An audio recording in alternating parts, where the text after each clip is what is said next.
বাবা, প্রিয় দর্শক, আজকে কস্টিকামের একটি সংক্ষিপ্ত বিবরণ আলোচনা করব। কস্টিকাম মেডিসিনটি আমরা কোন কোন ক্ষেত্রে ব্যবহার করব, কি কি লক্ষণে ব্যবহার করব, সেই বিষয়টি এখানে তুলে ধরার চেষ্টা করছি। অতি সংক্ষেপেই বলবো।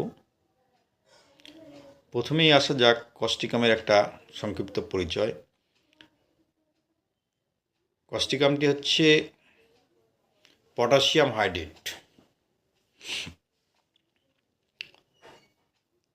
এই পটাশিয়াম হাইড্রেট আমাদের শরীরে কতটা প্রয়োজন, কস্টিকাম কোন কোন রোগের ক্ষেত্রে আমরা ব্যবহার করব, কি কি সিমটম, সেই সিমটমের উপর সংক্ষিপ্তভাবে আলোচনা করব। কস্টিকামের এই বিশেষ বিশেষ লক্ষণ, যদি শরীরে বাতের ব্যথা ছিঁড়ে ফেলার মতো হয়, সেক্ষেত্রে আমরা ব্যবহার করব।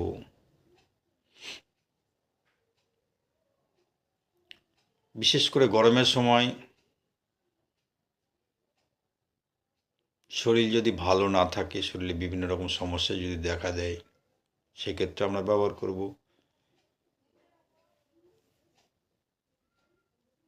শরীরে যদি একটা অস্থিরতা ভাব দেখা দেয়, বিশেষ করে পা বা হাত স্থির রাখতে পারে না, এই ধরনের যদি রোগীর শরীরে সিমটম লক্ষ্য করা যায়, তাহলে আমরা কস্টিকাম ব্যবহার করব। এবং যদি দেখা যায় যে একজন রোগীর খুসখুসানি কাশি বা বিভিন্ন ধরনের কাশির সময় শরীরে মনে হবে যেন মাজাতে বা উরুতে একটা ব্যথার